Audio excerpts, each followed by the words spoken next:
இந்த வீடியோவில் நம்ம சிஎன்சி மிஷினோட ஆஃப்செட் பட்டன் சொல்ல போகிறோம். அந்த ஆஃப்செட் பட்டன் வந்து ஃபுல் ரிவ்யூ நம்ம பண்ண போகிறோம். இது பிஓஎஸ் பட்டன் பற்றி நம்ம இதுக்கு முன்னாடி நம்ம பார்த்துருந்தோம்.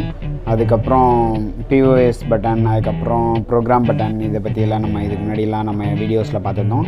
இந்த வீடியோவில் கொஞ்சம் டிஃப்ரெண்ட்டாக இருக்கும். அதே டைமு இதுக்கு முன்னாடி வீடியோ நீங்கள் பார்க்கறதுனால இந்த வீடியோ வந்து உங்களுக்கு கண்டிப்பாக யூஸ்ஃபுல்லாக இருக்கும். இப்போ நான் இதை பற்றி சொல்கிறேன். இதுக்கு முன்னாடி நம்ம சேனலை சப்ஸ்கிரைப் பண்ணலாம், சப்ஸ்கிரைப் பண்ணி வச்சுக்கோங்க. இப்போது நம்ம இந்த வீடியோவில் நான் உங்களுக்கு கற்றுக் கொடுக்குறேன். இதுதான் சிஎன்சி மிஷின்.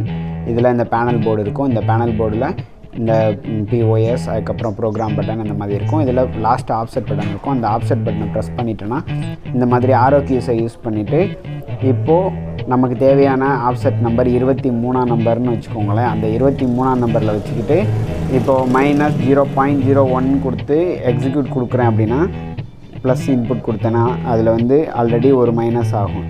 இப்போ இஜெட்டில் வந்து நான் ஒரு O1 மைனஸ் கொடுத்துருக்கேன். இப்போ மறுபடியும் இன்னொரு O1 கொடுக்குறேன். இப்போ பாருங்கள் -0.25 வந்துருச்சு. -0. மறுபடியும் நான் ஒரு O15 நான் கொடுக்குறேன் அப்படின்னா மறுபடியும் அது பாருங்கள் 0.040 காமிச்சிருச்சு. இந்த மாதிரி நான் வந்து ப்ளஸ் இன்புட் கொடுக்க ப்ளஸ் இன்புட்டுன்னு இருக்கிற அந்த வேல்யூவை கொடுக்க அங்கே வேல்யூ வந்து கூடிக்கிட்டே போகுது. இப்போ ப்ளஸ் இன்புட்க்கு பதிலாக அந்த இன்புட்டுன்ற இந்த பட்டனை நான் கொடுக்கும்போது என்ன ஆகும் அப்படின்னா, நீங்கள் என்ன டைப் பண்ணிங்களோ அந்த வேல்யூ அப்படியே இங்கே வந்து ஆட் ஆயிரும். இப்போ பாருங்கள், பார்த்தீங்கன்னா உங்களுக்கு தெரிஞ்சிருக்கும். இந்த 0.015ங்கிறது அப்படியே வந்து இன்புட் ஆயிடுச்சு. இதே சேம் கான்செப்டில் இப்போ இந்த G56, G55, 56, 54 ஒர்க் ஆஃப்செட்டு இது எல்லாத்துலேயுமே இதே மாதிரி தான் சேமாக தான் ரன் ஆகும்.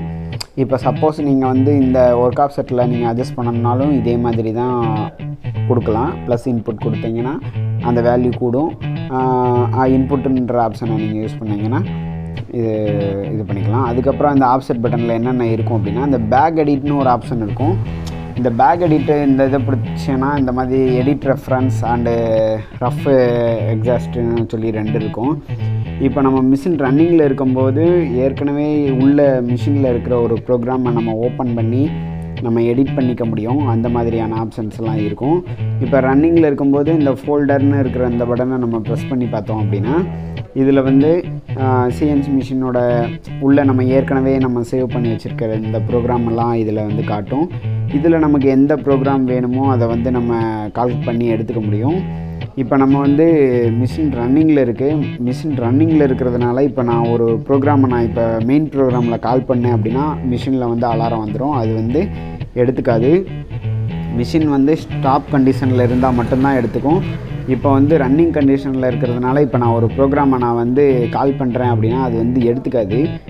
இப்போ நான் இதை வச்சுட்டு இப்போ இந்த ப்ரோக்ராமை நான் சும்மா இப்போ கால் பண்ணுறேன்னு வச்சுக்கோங்களேன். 05202 அப்படின்னு நான் இப்போ இதை போட்டு இப்போ நான் இதை கால் பண்ணால் என்ன ஆகும் பாருங்கள். இப்போ மிஷினில் வந்து அலாரம் வர ஆரம்பிச்சிடும்.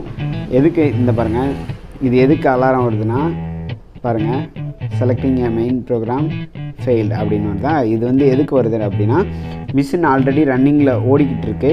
அந்த நேரத்தில் நீங்கள் வந்து மெயின் ப்ரோக்ராமை மாற்ற முடியாது அப்படின்றது தான் இந்த கான்செப்ட்டு.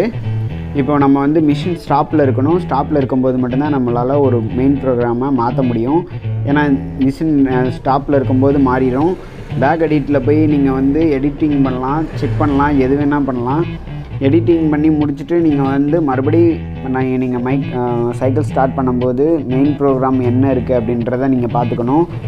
அது பேக் எடிட்டில் இருக்கும்போது பார்த்திங்கன்னா மெயின் ப்ரோக்ராமில் இருக்கிற மாதிரியே இருக்கும். அது வந்து பேக் எடிட்டில் இருக்கும் ஆக்சுவலாக.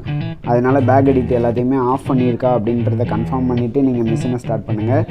அப்படியே நீங்கள் ஸ்டார்ட் பண்ணிங்கன்னா மெயின் ப்ரோக்ராமில் வேறு ஒரு ப்ரோக்ராம் இருந்துச்சு அப்படின்னா மிஷின் ஆக்சிடெண்ட் ஆகிடும், தப்பாகி ஜாப் ரிஜெக்ஷன் ஆகும், எது வேணால் நடக்கலாம். அதனால் பேக் எடிட்டில் போகும்போது கேர்ஃபுல்லாக போய்ப்பாங்க.